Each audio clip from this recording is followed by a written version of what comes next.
Oke teman-teman, kita akan bahas tentang pembelahan sel yang pertama pada hari ini, yaitu tentang mitosis. Untuk yang kedua, meiosis, akan kita bahas pada pertemuan selanjutnya ya. Untuk pembelahan sel secara mitosis ini dibagi menjadi 4 tahapan. Ada tahapan profase, kemudian metafase, anafase, dan telofase. Nah, pembelahan mitosis ini terjadi di dalam sel tubuh kita, maka sifat anakannya itu turunannya adalah diploid atau sama dengan 2N. Nah, nantinya akan menghasilkan 2 sel anakan yang masing-masing sifat dan jumlah kromosomnya itu sama dengan induknya. Kromosom hasil pembelahan mitosis ini berpasangan ya, sehingga menghasilkan sifat yang diploid atau 2N. Kita akan lihat fase dari pembelahan sel secara mitosis satu persatu, diawali dengan profase. Intinya teman-teman harus tahu bahwa pembelahan sel ini terjadi di mana sih gitu ya. Nah, pembelahan sel ini kan terjadi di dalam sel, otomatis di dalam sel ini nanti ada inti sel, kemudian ada sitoplasma dan isinya.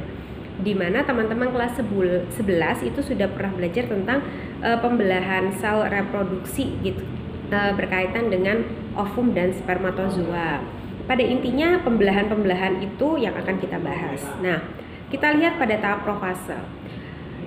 Terbentuk 2 sentriol gitu ya, yang satunya tetap di arah kutub, tidak bergerak, yang satunya bergerak ke arah yang berlawanan.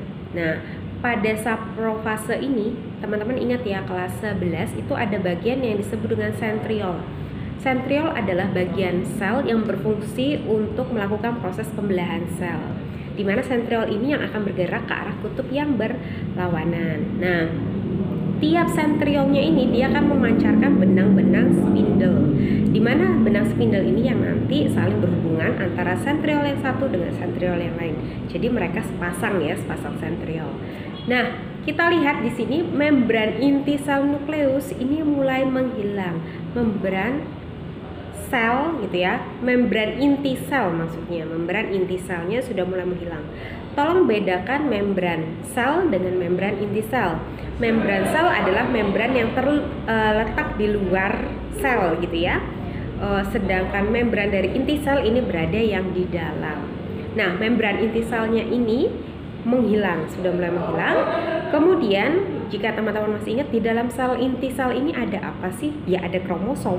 Tapi sebelum terbentuknya kromosom, teman-teman, di sini ada benang-benang yang disebut dengan benang kromatin, yang ini mulai menebal dan juga mulai memendek. Jadi awalnya sebelum terbentuk kromosom ini ada kromatin dulu. Kromatin ini masih benang-benang yang masih acak-acakan gitu ya. Ini benang-benang genetika, di mana benang-benang genetika ini akan mulai memendek, kemudian menebal, yang nantinya akan membentuk struktur kromosom dengan sentromer di bagian tengah. Nah, dilihat sentromer di bagian tengah. Di bagian tengahnya juga mengandung kinektokor atau tabung-tabung begitu ya, tabung-tabung panjang di sekitarnya.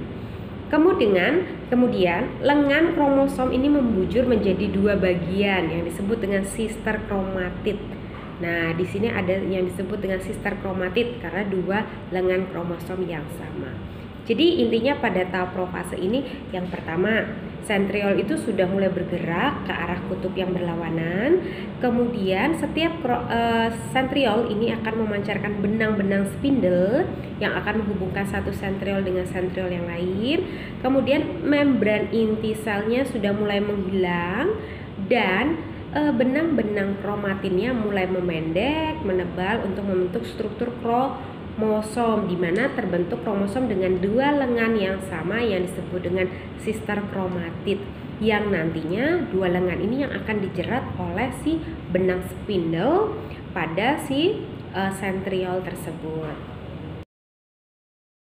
Oke teman-teman, pada tahap kedua yaitu ada tahap metafase. Nah, pada tahap metafase ini tahap dimana yang sangat terlihat sekali bahwa kromosom itu berada di tengah-tengah bidang ekuator atau di tengah-tengah sel. Nah, caranya adalah benang spindle itu akan semakin meluas ke segala arah. Jadi benang spindle-nya akan menjerat satu sentriol dengan sentriol yang lain gitu ya. Kemudian yang tadinya ada 2 lengan kromosom dua buah lengan kromosomnya itu dijerat oleh benang spindle dan diarahkan ke tengah bagian ekuator, gitu ya. Kromosom ini nampak paling jelas karena apa? Posisi kromosom itu benar-benar tepat berada di tengah-tengah bidang ekuator dari sel. Nah, itu ciri khas dari metafase. Benang spindlenya akan membawa si kromosomnya ke tengah-tengah bidang ekuator. Kemudian dilanjutkan pada tahap anafase, di mana sentromer atau bagian tengah kromosomnya itu membelah jadi dua. Maka satu lengan kromosom dengan lengan kromosom lainnya kan terpisah karena terbelah jadi dua. Satu lengan kromosom itu disebut dengan kromatid ya. Jadi satu kromatidnya akan ditarik oleh benang spindle ke arah kutub yang berlawanan. Satu kromatidnya akan, yang lain gitu ya, akan ditarik benang spindle ke arah berlawanan.